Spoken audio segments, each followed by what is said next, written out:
Hello, and welcome to Let's Put on a Show about musicals and theater and musical theater, featuring someone who's not super into any of those things. And someone who really, really is. Yeah, so my name is Rob, and your name? I'm Sabra. Yeah, and yeah, we are theater goers of varying levels of enthusiasm and experience. I'm not a fan of the theater. I'm just not a super fan. I'm not a lifer like you. Yep, that's one way to describe me. Yeah.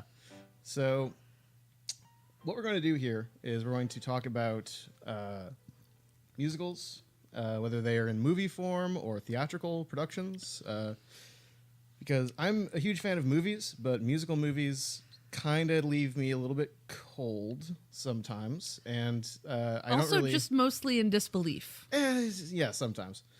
The thing is that there are good movie musicals. I've seen a few, like help me out here. What's a good movie musical? Honestly, all the ones that I like, I know that you make fun of mercilessly. Yeah. So we'll get into No, those. no, you like Devil's Carnival. Devil's Carnival is good. Devil's Carnival is fun, and Repo the Genetic Opera. Repo the Genetic Opera. I like that. Same composer. Yeah, exactly, and same like lead guy, kinda. I mean, Terrence Sedenick, who is also the composer. I mean, Gravedigger and Satan, Shaitan the Leviathan, he who is not called I Am, but he should get behind me. But anyway, that's not what we're talking about here today. We just got back from a showing of the new Hugh Jackman vehicle, The Greatest Showman. Which I absolutely adore, as long as you can put aside who P.T. Barnum actually was. Yeah, so let's get into the main thing first. The first complaint that I have is that it is, the year of our Lord 2018. Considering all of the things, the political things that have been happening recently, hashtag Me Too, the White House, Cheeto in Chief. the Cheeto in Chief. Not to get political, but we're gonna get a little bit political. All of that, I don't think now is the time necessarily for a white savior biopic about a sociopathic con man who took advantage of everyone in his life, framing him as an innocent victim both of circumstance, of prejudice against him, and a conniving woman who basically contrives things to make it appear as though he is philandering. Let's point Spoiler out, warning, by the way. Spoiler warning, not his way. wife. Not his wife. His No. wife, who is played wonderfully by, what's her name? Michelle Williams. Yeah, Michelle Williams. I like Michelle Williams. She's good. She's good. There was one comedy she did years ago that I really, really liked her in. Gotcha. The Maid of Honor, when she was opposite Patrick Dempsey. And that really just tells you a lot about everything. But here's the thing. First of all, I feel like there's not a bad performance in this movie. Everyone does a really good job with the material they are given. Everyone's enthusiastic. Everyone sings quite well. Mm-hmm. Which, so much better than La La Land last year. Yeah. Same composers, but this is everything from a movie standpoint that La La Land wanted to be. It wanted to be the big blockbuster, glitzy holiday film. Which, I should say this right now, what this movie wants to be and what it is trying so very hard to be, it's trying so hard it can taste it, is it wants to be Moulin Rouge 2. I hadn't gotten that. It wants to be Moulin Rouge so fucking bad. Because it's it has all the contemporary music. It has all the really fancy showman-y stuff. It has the dreamer narrative. All the music was written originally for Greatest Showman, whereas Moulin Rouge only had one original song composed. Yes, but it wants, in visual styling, it wants to be... The director wants to be Baz Luhrmann so bad. He wants to, kill Baz Luhrmann, skin him, and parade around in his skin suit going, "Would you fuck me? I'd fuck me so hard." It's not necessarily a bad thing. This movie is very visually arresting. It's a really pretty movie, and it has really good choreography.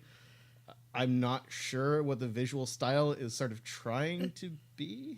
It was trying to be what La La Land wanted to be. It wanted to be the world we know, but in brighter color and in just a hue of fantasy. Yeah. otherwise known as what Moulin Rouge was, kind of.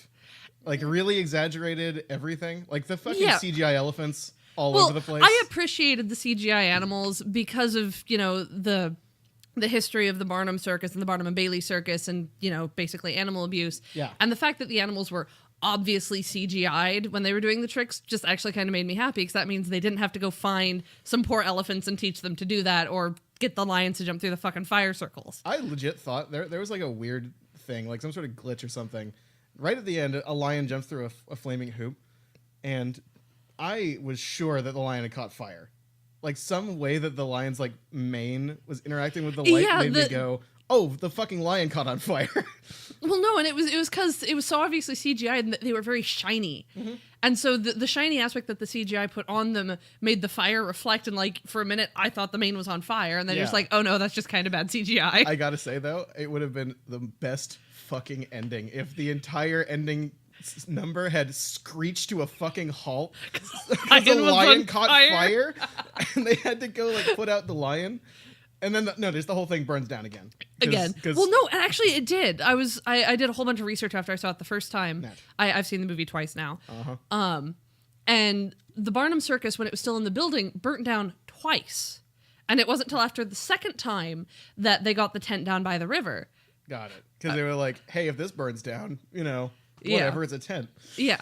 But I almost said van down by the river, but that's what P.T. Barnum fucking deserves, is to be living in a van down by the river. I'm in a van down by the river! On a steady diet of government cheese. Yep. On a van down by the river.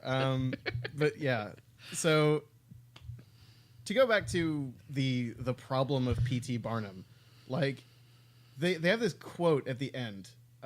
Where it's from P.T. Barnum, and it's what is it? It was the greatest of all goals is the happiness of, I think it's the greatest of all arts is to cause is to create happiness. Is to create happiness, and that's that's a good quote, I guess. But I like his other quote. There's a sucker born every minute. Mm-hmm. So have you've seen the original Ghostbusters, right? Yes. Okay. I don't know. Like, I've met people who haven't. You've met my parents. True, but I mean, you haven't ever watched The Simpsons. We didn't have TV. Yeah, okay. But anyway, that's all beside the point. That movie, if you watch it now, there's a very weird subtext in it, which is the guy from the EPA, Dickless. He has all the points in his favor. These guys are 4 fucking unlicensed weirdos running around with nuclear weapons, essentially, lighting things on fire, fighting ghosts, and storing them in this giant scary thing, and no one knows how it works. And he says, maybe we should have accountability for these, 3 scientists and 1 rando they got in the classified ads. Maybe we should have accountability for them. Maybe we should know how this all works. And what? I'm sorry, the wolf on your t-shirt, is he wearing headphones? Yeah. He also has nose piercings. What the fuck, Rob? My mom gave it to me. Anyway. So he's right? Like, the EPA guy. Yeah, the EPA dude is totally right. Totally right. And this movie, The Greatest Showman, has the same thing, where people repeatedly and correctly point out that he is a con man. He is a fraud. He is a complete shyster. Like, he's a huckster. Everything is built on garbage, and he just kind of goes, ha ha ha, and laughs it off. And we're supposed to agree with him. Mm-hmm. But I didn't. Because it's like, no. Here's the thing. You are legitimately exploiting these people. Yeah, and it didn't even touch on some of the worst ones. Like this one definitely glossed over a lot of the worst exploitations he had. Oh, yeah. Which there's an article that will post accompanying this, which has all of these listed. But yeah, no, he was kind of a terrible human being. Oh yeah, no. But the movie, back to the movie. Yeah, back to the movie. We're ragging on the character of the actual P.T. Barnum. P.T. Barnum, as he is displayed in the movie, is Hugh Jackman, which, how can you not love him? That's true. He is an international treasure. Yeah. But there was one thing, just to geek out for a sec. I noticed that his wife's family were the Howletts, and Wolverine's name is John Howlett. Well, no, if we're going that nerdy, in the opening sequence, like when he's writing all those letters to Charity when they're both still young, and he's hungry and he steals that loaf of bread. Mm-hmm. Oh, fucking! That was a fucking Les Mis joke. Oh yeah, and I guess probably also an Aladdin joke, just to bring it back to a musical I have. Well, no, because Hugh Jackman plays Jean Valjean in the film.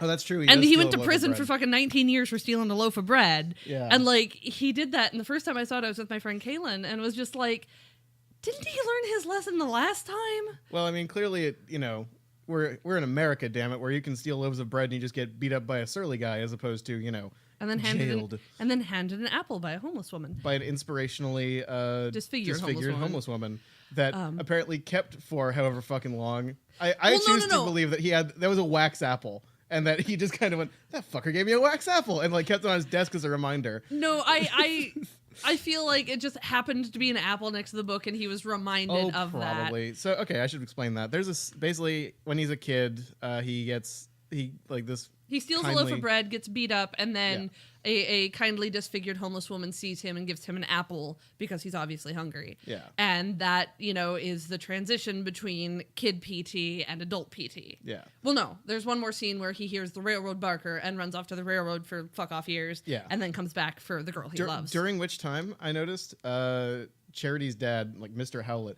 does not age. He does not age over the course of this movie. He looks exactly the fucking same. Like This movie takes place over the course of 20 years, probably? Well, let's see. Like, it starts out, he's probably 11 at the beginning of the film. Let's say that. And his dad, played by Will Swenson, which to me was another Les Mis joke. I don't know who that is. He played Javert in the Broadway revival of Les Mis. Cool. And also, Kayla Settle, who played Letty, was in the Broadway revival of Les Mis. She was Madame Thénardier. Who's Letty? The bearded woman. Oh, cool. I liked her. No, she's amazing. Okay, no, hold on. So, we'll come back to the bearded woman, but anyway, continue. So this movie takes place over the course of like. Well, let's see. It like jumps from, 11-year-old PT to probably 15-year-old PT when she comes home from finishing school. Pardon me. That's cool. And then it jumps to adult Hugh Jackman. Yeah. And he comes to take Charity away from her father, and her dad's just like, oh, ha, ha, she'll come running back. Nah. Yeah, then his eyes turn yellow, and he goes down to hunt them Winchester boys. Was that him? Yeah, that was him from Supernatural. It was the yellow-eyed demon. That's why he's familiar. Yeah. I was like, Azazel? I always think of Azazel as Christopher Heyerdahl. Oh, yeah, he does change bodies. And then at one point he becomes Jeffrey Dean Morgan, so hey, whatever. Man, who doesn't at some point in their life? Well, remember, she either does, she doesn't, or she sleeps with Jeffrey Dean Morgan. Yeah, that's true. But that's every romantic movie. Either they do, they don't, or she sleeps with Jeffrey Dean Morgan, or all of the above. Yeah. Well, I mean, some of the above. Some of the above. It'd be difficult to do all of the above. I was gonna say that there's one movie, P.S. I Love You. Yeah. Where like I had just come up with this rule, and then you showed me this movie, and I was like, "Fucking what? It's happening. It's going. I'm a wizard." Yep. But anyway, what were we talking about? We were talking about how long this movie takes place over. I want to say probably 30 years, honestly, like 20 or 30 years. Well, let's see. I would imagine like they have kids pretty early in their marriage. Yeah. And so they've probably been married about a year, and their kids are about 10. Yeah. And then the like bulk 11. Of the movie takes place over probably 2 years. Yeah. So because their kids don't fucking age. Yeah, because no one ages unless the plot says they have to. It's like a video game. It's like Assassin's Creed. In Assassin's Creed, all the characters always look the same until such time as they decided they should look different. Like, there's literally a 15-year time skip in Assassin's Creed 2 where everyone looks the same afterwards. Everyone. I'll take your word for it. Yes. See, we're nerdy on different ends of the spectrum. But anyway, so guy doesn't age.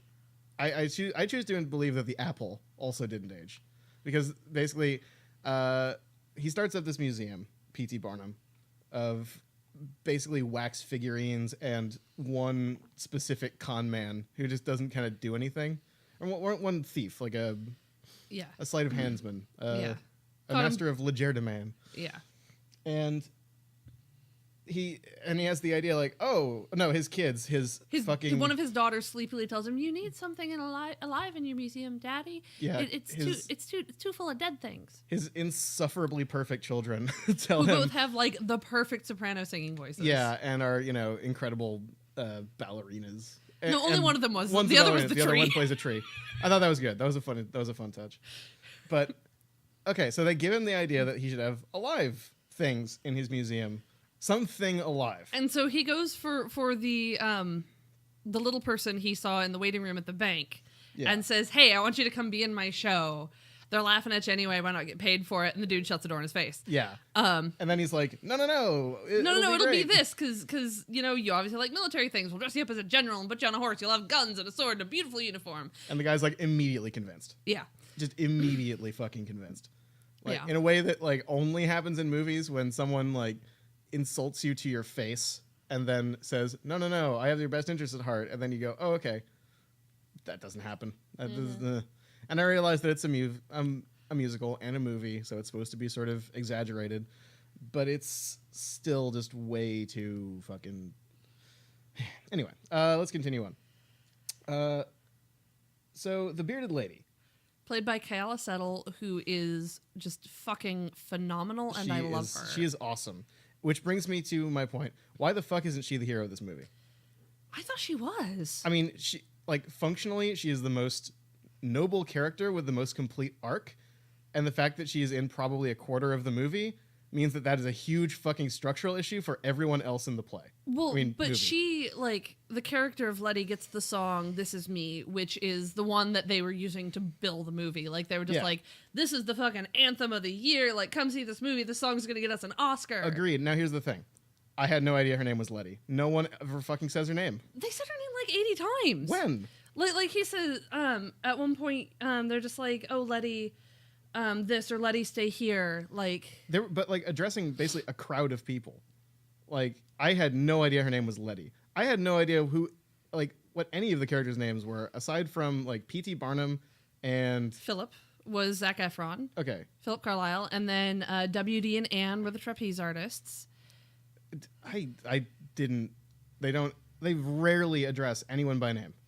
It's just like the crowd of freaks and P.T. Barnum and Zephron. Because Zephron. Yeah. I'm so glad he's made a comeback to musicals. I think he's good. He's good. I thought he was actually a really good idea, like a good choice for like Hugh Jackman's Mini-Me, because he's like, he has that same sort of like movie star quality to him a little bit. The showman vibe. Yeah, the showman vibe. But here's the thing. Why isn't he the fucking hero of the movie? Like, he's a better hero. He's Letty's the one who runs into hero. the fire after Anne. Yeah, and they have a fucking awesome scene where they like basically trapeze court. Which was amazing. And actually, I learned that both Zac Efron and Zendaya learned how to do trapeze art so they could do that number. And it's a good number. I mean, granted, I'll get into why later, but it's kind of samey. But it's called Rewrite the Stars. Yeah, it's like he's a better hero than P.T. Barnum.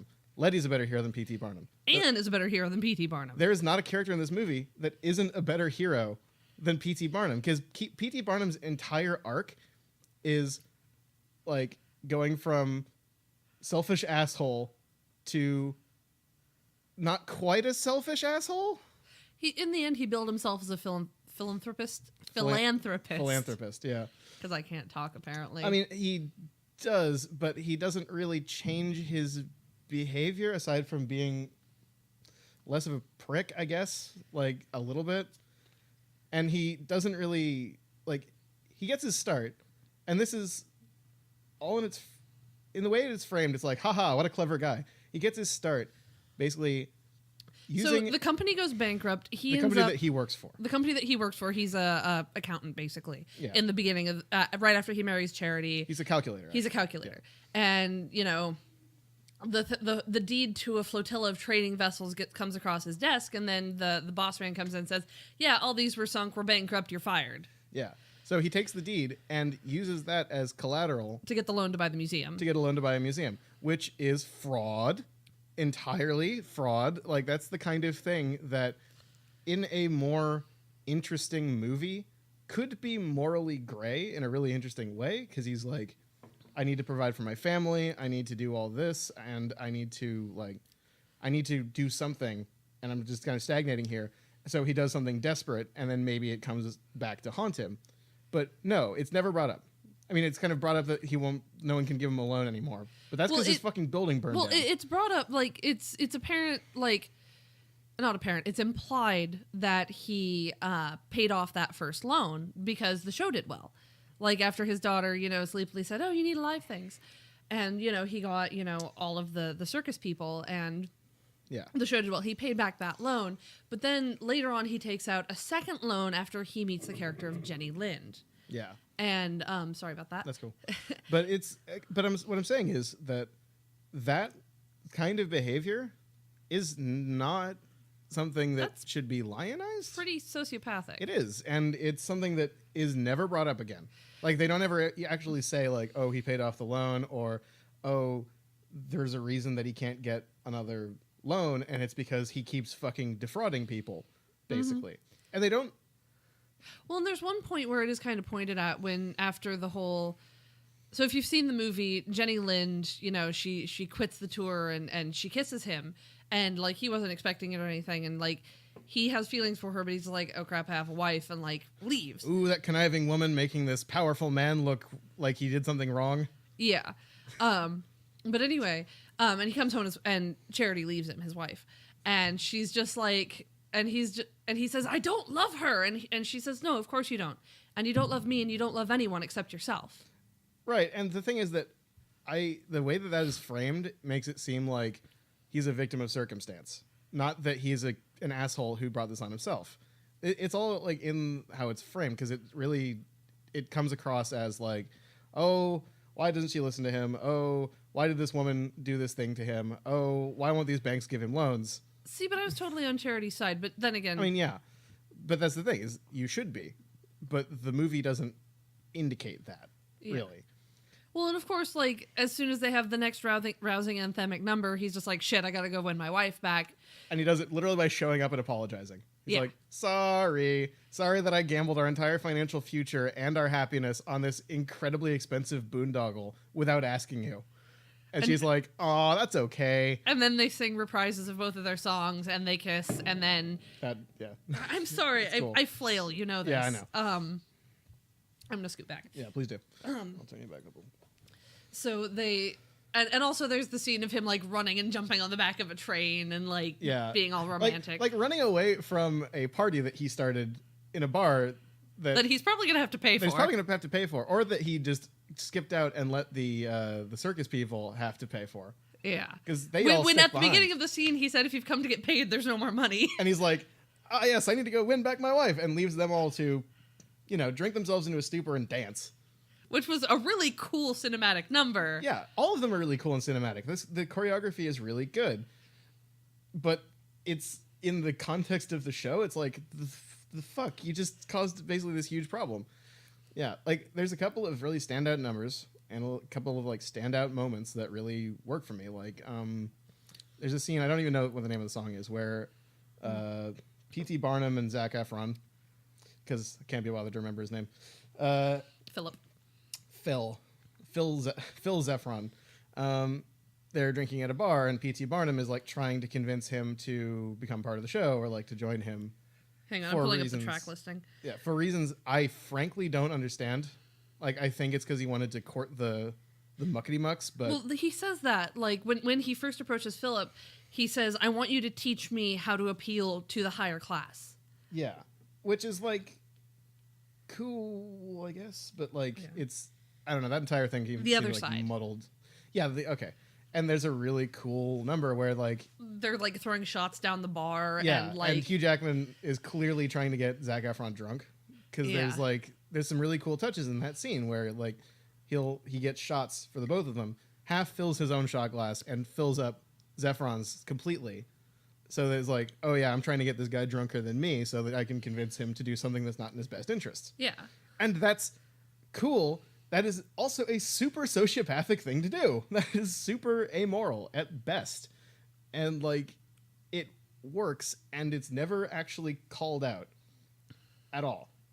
like, that's the thing. He never has to really face the music in a big way, if that makes sense. Yeah, you're totally right. Yeah, like, it's just sort of things happen, and P.T. Barnum is there, and he does bad, evil shit, and doesn't ever get punished, and everyone thanks him. It's truly bizarre. It really is. I'm sorry, I have to side note right here because this is musical theater. Do it. The full cast for the Hamilton tour was just announced, and Kyle Scatliff, because we were talking about Les Mis earlier, he was Enjolras in the revival of Les Mis, is going to be playing Lafayette, and he's going to be coming home to Seattle. He's a native Seattleite. I know what some of those words mean. Anyway, he's a very tall, handsome man, and is going to be playing the Marquis de Lafayette. Good for him. Which also means Thomas Jefferson, which is going to be amazing. Okay, are they both played by the same actor? Yeah, oh, okay. That's always how it was. Jefferson and Lafayette are the same actor. Lawrence and Philip are the same actor. Mulligan and Madison are the same actor. Peggy and the one he sings "Say No to This" for, Mariah Reynolds. Cool. I have not actually seen Hamilton. I've heard. Neither some have I. Hamilton. I've just listened to the soundtrack 80 million times. And you have the Hamiltone. Yeah, I do have the Hamilton and the selections book.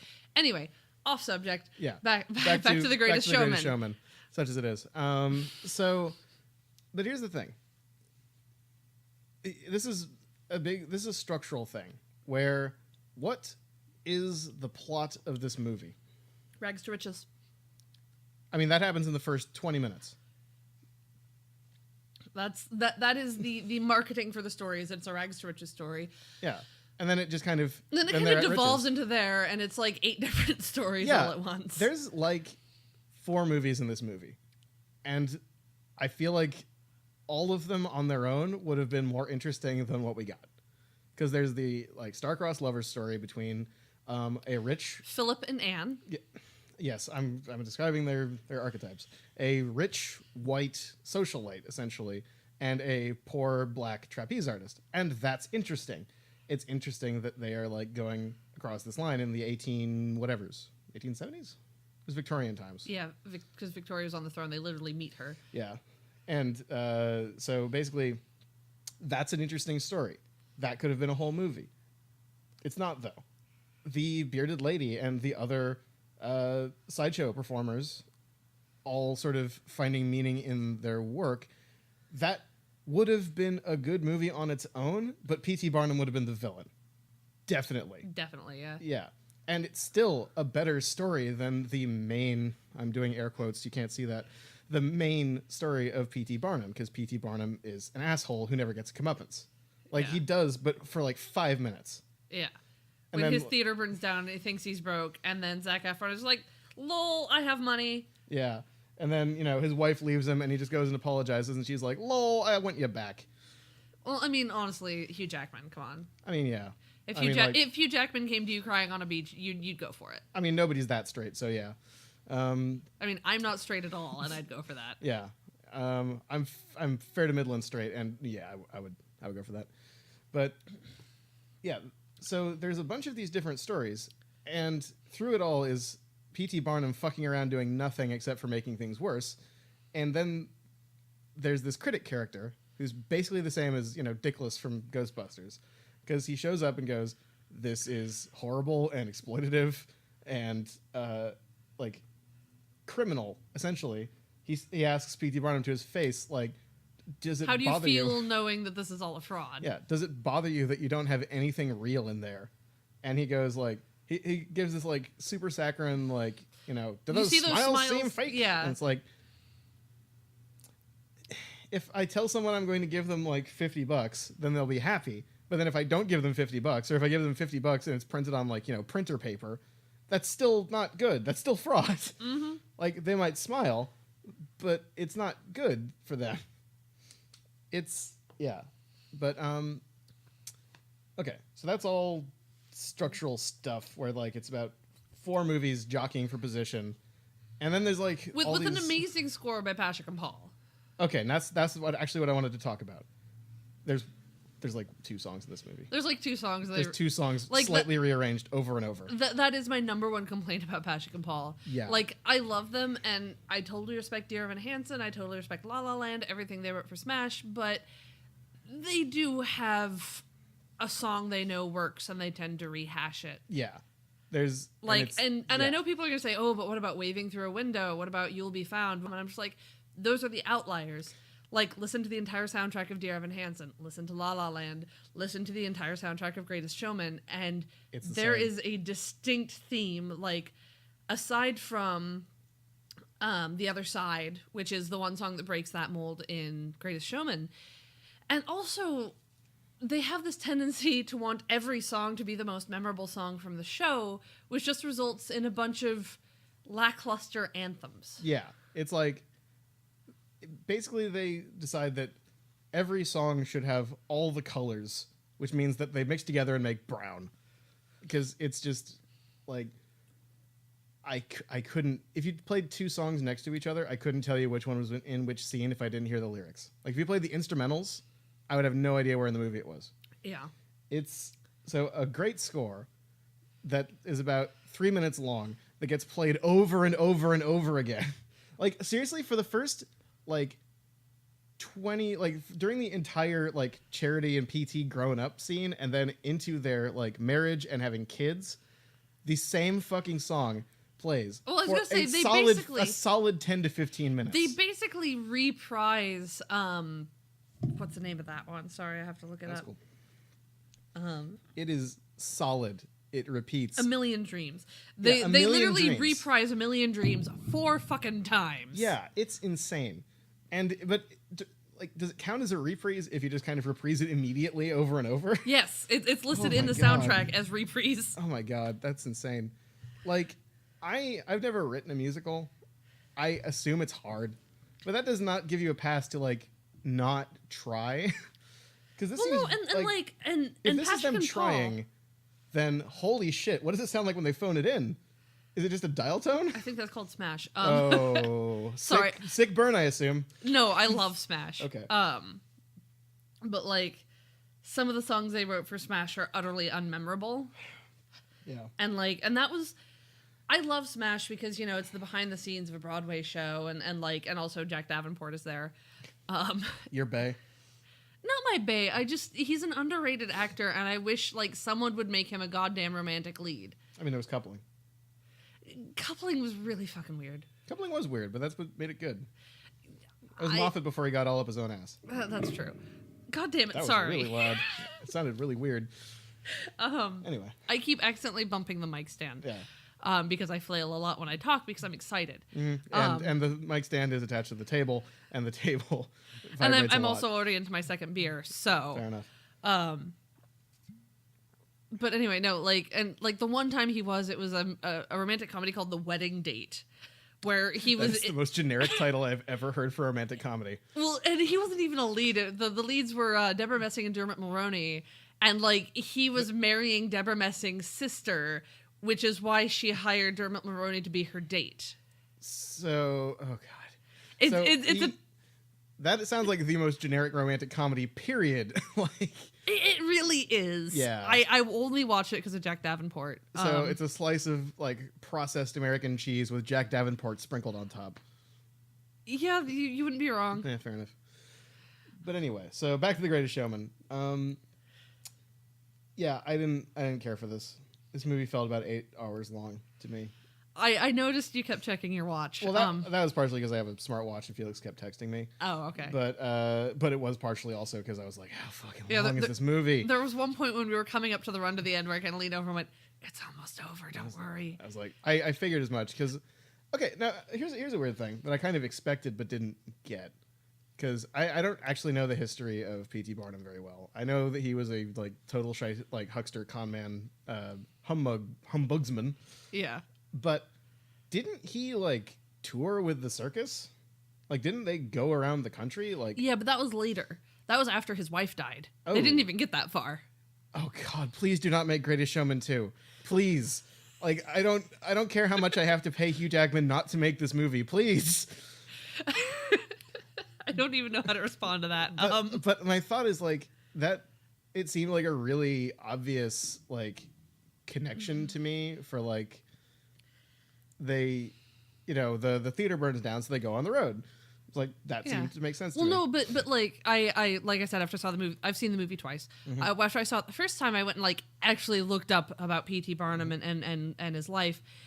And he had like 3 wives. Like Charity died very young after having their 2 children, and they were married for like, I think their children were 15 when she died. Oh, okay. Gotcha. And then he had 2 other very short marriages, and then he died single. I think. Please don't quote me on this. I was probably drunk when I read it. I've got a computer. I can look this up. Yeah. But anyway, it was after his first wife Charity died that the circus went on the road, and P.T. Barnum. But anyway, after Charity died, he went on. I believe it was Charity died, and I can't remember why he split paths with Philip, but it was after he became partners with Bailey. Okay. Yeah, I was wondering when I kind of thought that Philip was Bailey. Yeah, I thought that because I was like, they're now equal partners, so Barnum and Bailey, that makes sense. But his name was Carlisle. Carlisle, the whitest name. Anyway, let's see. Okay, did you know that he served 2 terms in the Connecticut legislature? I read about that actually. Yeah, because he went to philanthropy and politics. Yeah. Let me see. Connecticut, though, huh? That explains the train. Yeah, he's from Connecticut. Because like it's not very clear in the opening when he's visiting Charity, and it's like, oh, they're in a little seaside house, and then Charity's father slaps him for making Charity laugh, and then he runs away with her, and then they're in New York City. So I assume they were just like upstate New York. But that explains him jumping on the back of a train at the end of the film. Yeah, makes sense. So here's the thing. Here's my part of the problem is that, like, literally he said of himself, I'm a showman by profession and all the gilding shall make nothing else of me, and that his personal aim was to put money in his own coffers.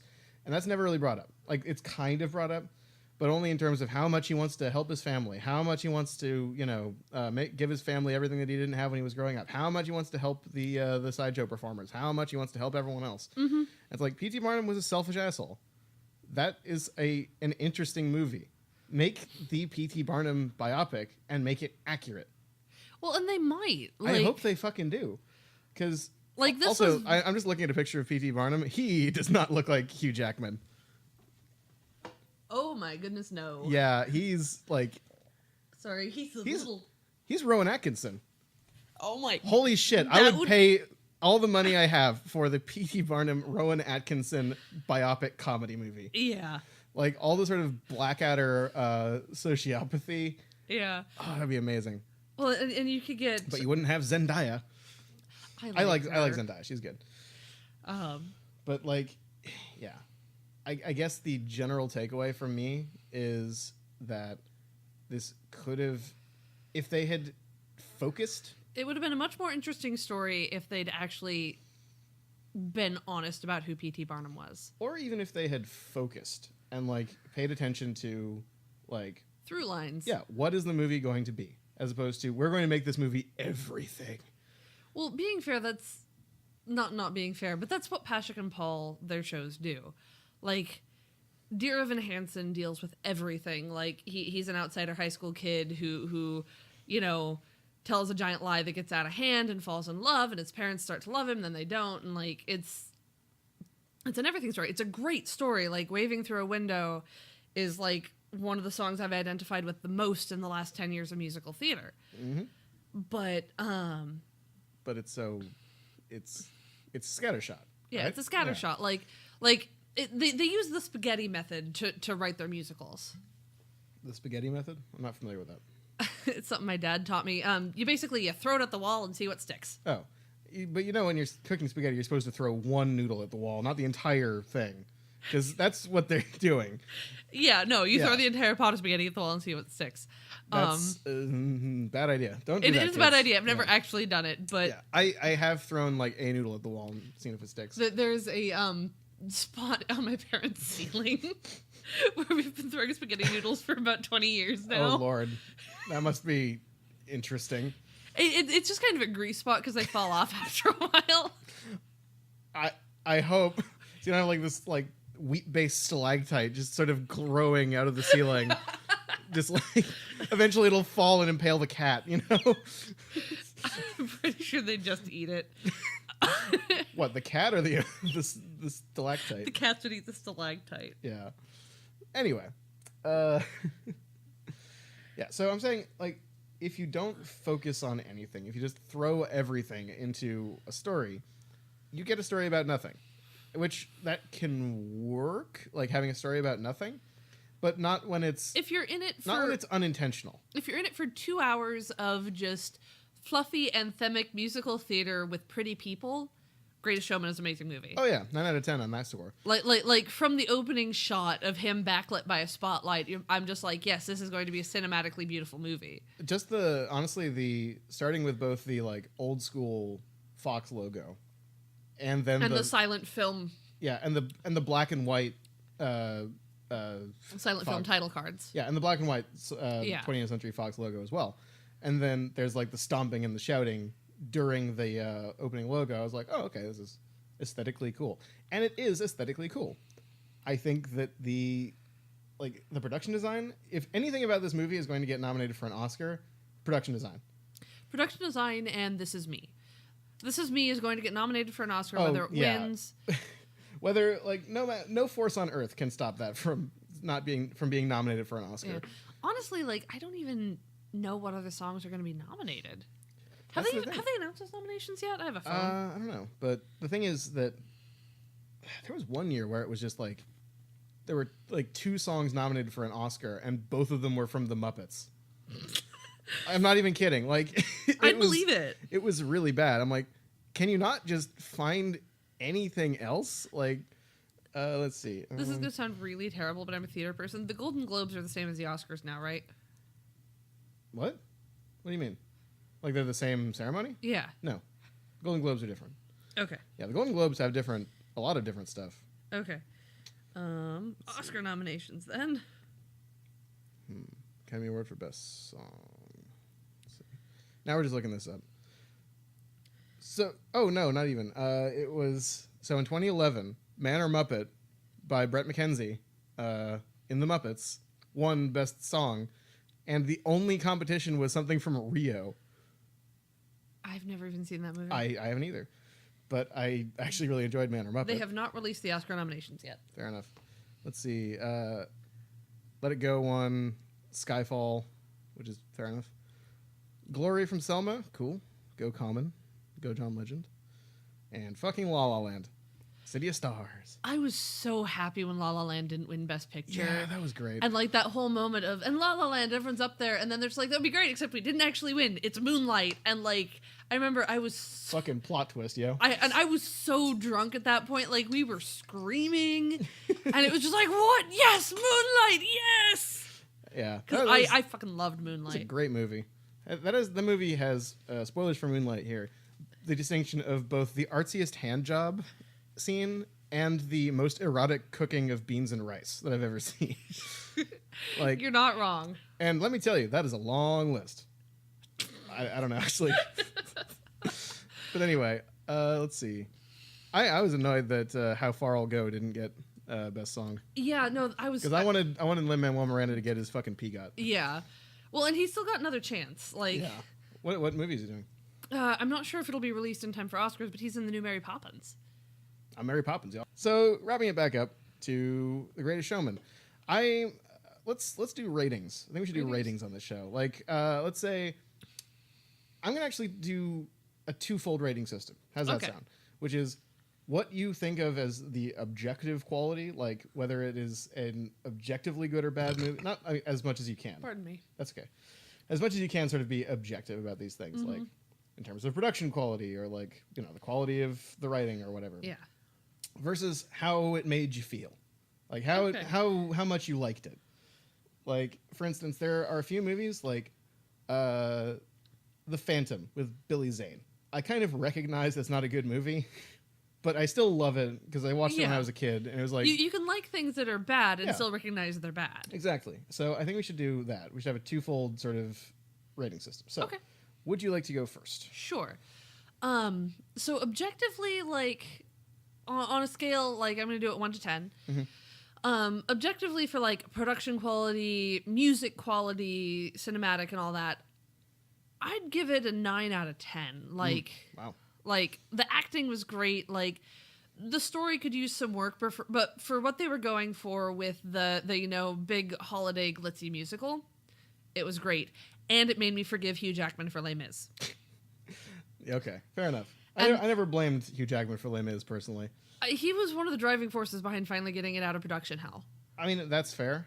Quick sidebar about Les Mis. We should probably do Les Mis in a whole other episode. Yeah. But I think all the blame for Les Mis being as bad as it was can be laid squarely at the feet of the fucking cinematographer. That guy should never work again. Because everything about that movie made me feel seasick. I just it's just extreme claustrophobic close-ups with shaky cam. What the fuck were you thinking? You're not wrong. We'll do this another episode. Yeah, another but you're episode. Not wrong. Yeah. And then for how it made me feel, honestly, like the last 2 numbers of From Now On and Greatest Show Reprise. Mm-hmm. Like you're just sitting there, you're running with Hugh Jackman after that train. You're just like, fuck yeah, you go get your wife. Fair enough. So what number is that? That's a 10 out of 10. Okay, cool. All right. So for objective quality for me, I'm not tuning my own horn when I say I'm a writer. I went to school to be a writer. I have a degree in creative writing. This movie needed help. Severe rewrites and probably another edit afterwards. I'm going to say for production, for the production design is awesome. The acting is great. And the music is fine. The music is very samey, but it's fine. It does what it needs to do. It's an anthem picture. Fine. I feel like there could have been any other song, have a fucking comic relief song, have a tragic sad song that isn't just one of the anthems, but sung all sad and breathy. Seriously, they do that 3 times. Where it's what's the third?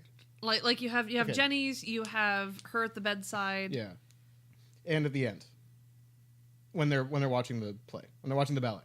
Oh yeah, that's not sad and breathy. I mean, it's not sad hopeful. and breathy, but it's hopeful and breathy. But it's still the same. It's still the same. Point taken. It's there's no background music and it's just a person singing. Yeah, and it's fine. But you could have written a song that felt that way already, if that makes sense. Yeah, no, I agree. Yeah. So for all of that, I'm gonna say objective, technical screenwriting and editing quality, probably 6 out of 10.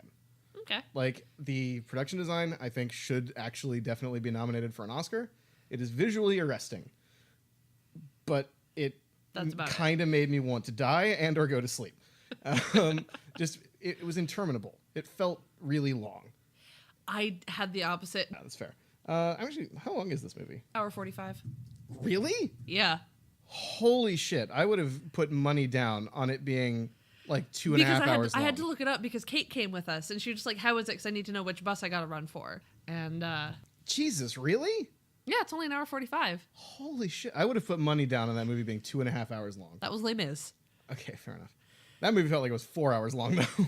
I mean, the musical is. Oh, it's fair. Another episode. I have actually seen Les Mis live. Yeah, me too. Yeah, it was fun. That's another episode, though. It's another episode. I think we should wrap this up with... We should wrap it up. So, Greatest Showman, if you like musical theater... Whoa, okay. I need to do my other... Okay. So, 6 out of 10 for production quality. For how it made me feel, I'm going to go for a solid 3 out of 10. Just the combination of all the baggage of P.T. Barnum being, the hero. Shit human being. Shit human being in real life and the hero in, the movie. And... the lack of structure and all of that, the fact that there's one complete character arc and it's for a minor character. Which again, Kayla Settle, I adore her. Awesome. Once again, movie should have been about her. Her escaping from the exploitative douchebag that is P.T. Barnum. Well, see, the thing from the article I read, most of them knew what P.T. Barnum was about, and they're just like, well, he's paying me. Yeah, it's literally people are laughing anyway, might as well get paid. But that, I don't know. I feel like the movie should have been about her. So 6 out of 10 for Let's just give Kayla Settle her own movie written by Patrick and Paul, and we'll be good. I'm gonna actually give her own rating, which is I give her specifically an 8 out of 10. Okay. She's very good. Yeah, maybe like have Lin-Manuel Miranda write the movie that she stars in. So I want to, She's not a rapper though. I mean, neither is The Rock. I mean, actually, he is kind of a rapper, isn't he? I was gonna say he's done more to that side than Kayla. Yeah, that's true. I feel like she could pull it off. She probably could. No, she'd be great in the Lin-Manuel Miranda production if it was written for her. Yeah. Like I mean, he wrote Bring It On the musical, so bar's not high. Which, once again, that's just a baffling thing to me. He just found out that exists today. Anyway, so Lin-Manuel Miranda and Tom Kitt. Like you do. Also, any relation to Eartha Kitt? I don't know. Point of interest, since we're talking about Lin-Manuel Miranda, Alex Lacamoire is a music supervisor for Greatest Showman, and he was also the orchestrator and music director for Hamilton. Okay. Anyway, so as you were saying, if you are into a kind of if you're into musical theater, Pasek and Paul, or just generally like Hugh Jackman, it's a good film. Yeah, if you But if can you ignore the baggage. Yeah. If you actually care about who P.T. Barnum was, maybe watch it once. Watch it once just to get, good and mad. Like, I enjoy getting good and mad sometimes, and this movie did it for me, so make of that what you will. But anyway, so that, I think, is pretty much all we have to say on this topic. Anyway, this has been Let's Put On a Show with Sabra and Rob. Yeah, so do we have a sign-off? We should have a sign-off. We should come up with one. Yeah. I'm into theater and he's not. That's inherently wrong. Let's see. How about what's something that how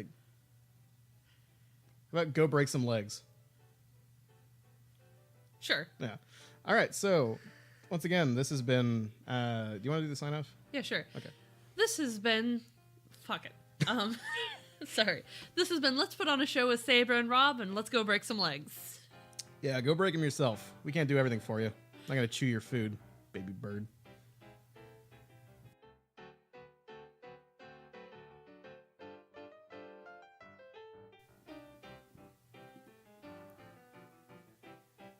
Let's Put On a Show is released by Blood and Thunder Publications. All rights reserved. Our entrance and exit music is Ragamama by Purple Planet Music, released under the terms of a Creative Commons Attribution License.